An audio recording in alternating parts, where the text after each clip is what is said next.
안녕하십니까. 저 김종국 박사입니다. 오늘은 비교적 쉬우면서도 어려운 이 구비문학의 한 장르인 신화에 대해서 이야기를 하고자 합니다. 그 신화의 대표적이라면 보편적으로 그 삼국시대일 경우는 신라의 왕조 개창, 그 탄생이죠. 그 이제 박혁거세, 김알지, 석탈의 이와 같은 분들이 소위 난생신화라 했어요.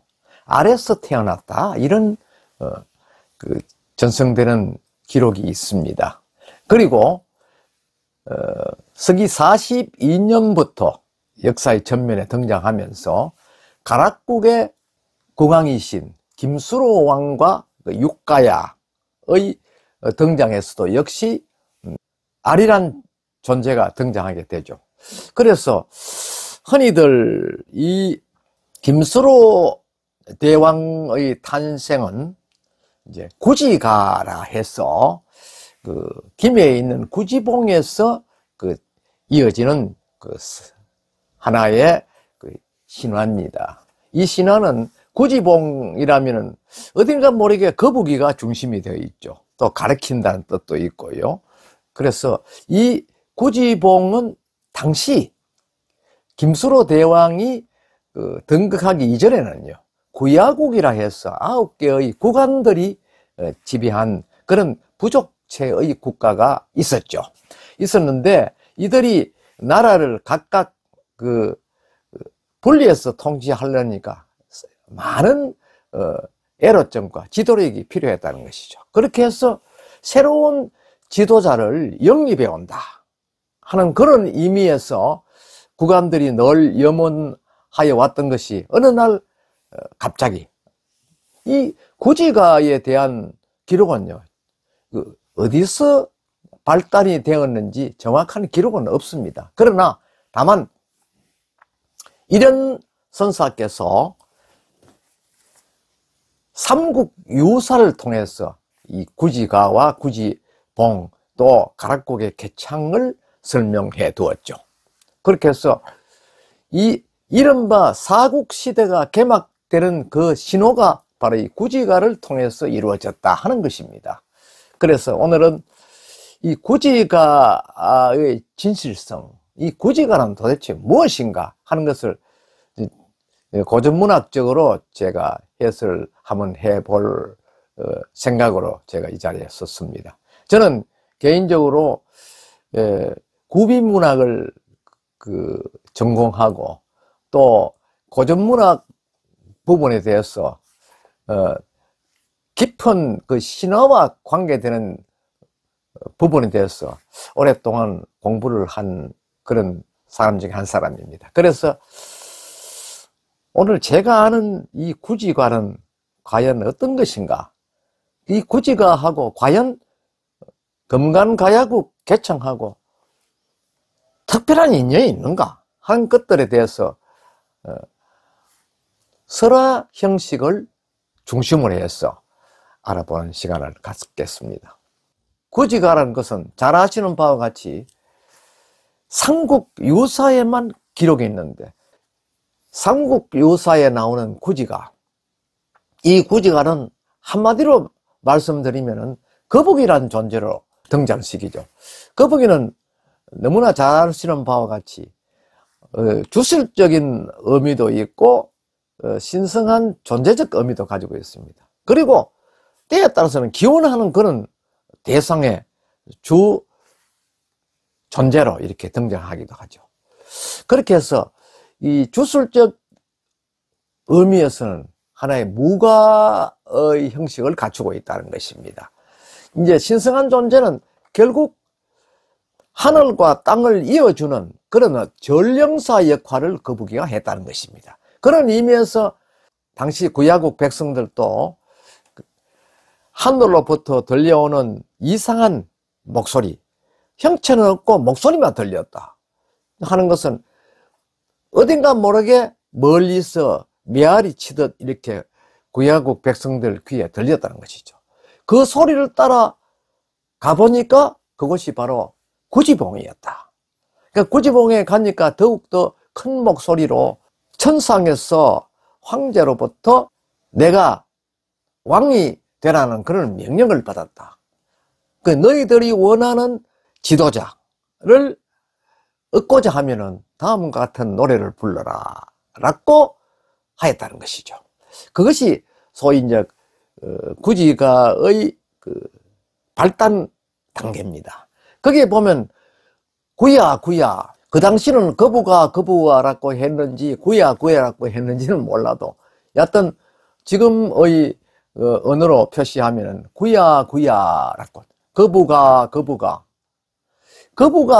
하는 것은 이 그 하나의 호명이거든요. 이 호명은 결국 어떠한 존재, 하늘에서 울림이 오는 그 목소리의 존재를 강림할 수 있도록 너가 요구를 해라 하는 것입니다. 그래서 구야라고 했던 것이죠. 그 다음에는 강림을 하도록 하려면은 결국 그냥 호명만 해서는 되지 않거든요. 그래서 머리를 내놓아라 하는 것은 결국 이 나라를 통치할 수 있는 우두머리를 나타나게 해라 이런 뜻입니다. 그래서 지도자를 옹립하기 위한 하나의 목소리다 이렇게 볼 수가 있죠. 그 다음에는 이제 약불현야, 이건 이제 하나의 가정된 하나의 위협이죠. 이 위협은 상당히 의미를 부여하고 있습니다. 어떤 조건을 보여줘. 내놓지 않으면은 어떻게 하겠다. 어떤 강압적인 어떤 조치를 하겠다 하는 것을 의미하는 것입니다. 그러니까 구야국 백성들이 새로운 강력한 지도자를 염원하기 때문에 거기에 대해서 구야국 백성들이 모든 백성들이 뜻을 모아서 왕을 옹립하기 위해서 간절한 소망을 이야기한다는 것이죠. 그래서 번작익기야, 이게 무슨 뜻이냐면은 만약에 니네들이 그걸 내놓지 않으면은, 우리의 지도자를 내놓지 않으면은 나는 당신의 존재를 없애버리겠다는 뜻이죠. 그러니까 하나의 위협입니다. 그래서 결국 신국이 개창되게 되었다. 이 신국이라는 것은 바로 가야를 의미하는 것이죠. 새로운 국가, 새로운 통치 지도자를 의미하고 새로운 통치자가 지배할 수 있는 나라, 이 나라가 바로 가락국이라는 것이죠. 그래서 국안 중에 수장인 아도간이 그 알을 가지고 와서 열흘간 보관을 하니까 그 알 속에서 모두 옥동자가 태어났다. 그 중에서 가장 먼저 태어난 존재가 이제 수로라는 것이죠. 그렇게 해서 제1 지도자가 수로가 되고, 그 다음 나머지 5명은 각각 수로와 더불어 육가야를 형성했다 하는 그런 내용의 이야기가 신화 화소에 포함되어서 이것이 전설처럼 이래 전승을 하고 있으니까 마치 이것이 헛된 이야기가 아니냐 이런 생각을 하는 사람이 있거든요. 그것은 이 구비문학을 전혀 이해하지 못하는 분들의 하나의 억지라 볼 수가 있습니다. 이 구비문학은 가장 우리 민족에게는 본이 되는 문학이에요. 그 이유는 우리 고대부터 선조들이 입과 입을 통해서 계속 후손들한테 전달하는 것이 다소 조금 과장한 부분은 없지 않으나 그 진실성만은 정확하다는 것입니다. 그 기록 문제라고 해서 정치권이 바뀌면 수정도 하고 뭐 빼바꾸고 또 삽입에 넣고 이렇게 하잖아요.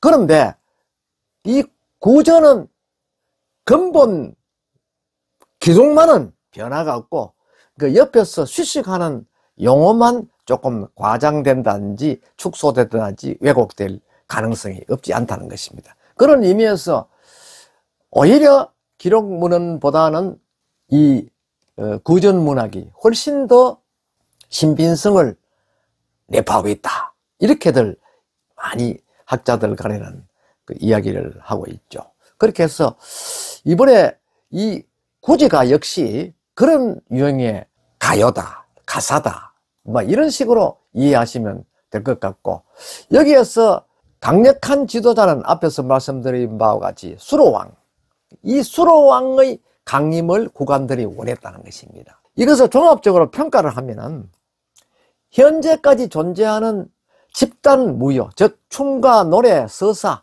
주술성을 가지고 있다 하는 것입니다. 그리고 앞에서 말씀드린 바와 같이 거북이란 존재를 불러내기 위해서 1단계 호명, 2단계 명령, 3단계 가정, 4단계는 위협을 해서라도 지도자를 내놓게 했다는 것입니다. 근데 그만큼 그 구야국 백성들에게는 지도자가 필요했다는 것이죠. 강력한 지도자가 필요했다는 것이죠. 그런 것을 이 구지가 속에 포함되어 있다는 것입니다. 배경설을 잠깐 보면은 천상에서 황천께서 명하시길 여기에서 새 왕이 되라 했다. 되라고 했고, 그래 황천에서 이미 내가 너희들을 지배할 수 있는 그런 강력한 지도자로 명을 받아서 오늘 나타나게 되었다 하는 것입니다. 이것이 이제 전체 신화의 발단부입니다. 그 다음에 이 이야기는 어떻게 전개되느냐 하면, 전개부에 들어서는요, 내가 여기 왔으니까 너희들이 산꼭대기에 흙을 파고 노래를 불러라. 나를 모두가 합심해서 나를 옹립하도록 해라. 이것 뜻입니다. 그러니까 어떤 반대도 허용하지 아니한다 하는 그런 의미에서 너희들이 나를 옹립하는 과정에서 그 즐거운 마음으로 한다는 뜻에서 모두가 소통하는 그런 마음이란 뜻을 강력하게 내보일 수 있도록 춤을 추면서 나를 맞이하라. 이렇게 한 것입니다. 그래서 이르는 대로 따르니까 결국 천상에서 황금괴가 자색권에 매달려서 내려왔다. 그래서 그 아도간이 10일 가까이 황금 상자를 보관하니까 6명의 사람이 그 알 속에서 태어났다는 것입니다. 그 중에서 가장 먼저 나온 존재가 무엇이냐 하면 이른바 수로였다는 것이죠. 이러한 형식은 KBS나 MBC에서도 이미 아주 소상히 설명해 둔 바가 있고 의심의 여지가 전혀 없다는 것입니다. 그러나 우리 나라를 개척하는 왕조가 새롭게 형성될 당시에 탄광했던 개창왕은요, 어디까지나 신화하수에 들어있는 것입니다. 그런데 그 내용은 유사합니다. 하지만 그 중에서도 김수로왕의 탄생, 또 육가야의 탄생을 전제하는 구지가마는 신화가 아주 명확한 그 단계를 거치고, 또 중간에 흐름 자체도요, 아주 문학적으로 체계에 맞도록 이렇게 이루어졌다는 것입니다. 그런 의미에서 높이 평가를 받고 있다는 것입니다. 그리고 이게 사실이냐 아니냐, 거북이는 주술적 의미를 가지고 있다고 그랬고, 그 또 토템사에서는 하나의 도신행이거든요. 그래서 이 거북이와 관계해서 같이 거북이를 추앙하고 춤을 추고 하는 것은 그 하나의 제2에서 가요적 투사를 상징한다는 것입니다. 그러니까 우두머리 선정을 위해서 점괘인 거북이를 들춰냈다는 것입니다. 그래서 결국은 순호의 탄생을 정당화했다는 것이죠. 그렇게 해서 가락고의 우두머리가 태어난다 하는 하나의 귀복가적 의미를 가지고 있다 하는 데서 높이 평가가 되고 있습니다. 거북이는 신화 속의 상상의 동물 중에서 실제 동물이지 않습니까? 그런데 그 기능만은 상상의 동물로 평가를 하고 있다는 것입니다. 그러니까 거북이는 용과 더불어서 물이라는 존재를 상징합니다.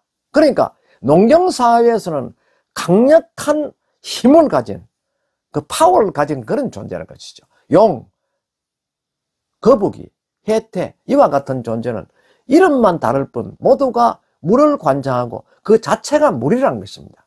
그래서 이 부비문학을 이해하지 못하는 분, 무전 이상한 소리냐 이렇게 주장할 수도 있습니다만은, 결코 그것은 이상한 것이 아니고 다분히 의인화적인 그런 성격이 내포되어 있을 뿐 사실을 근거로 해서 전성시키고 있다는 데서는 엄연의 여지가 전혀 없습니다.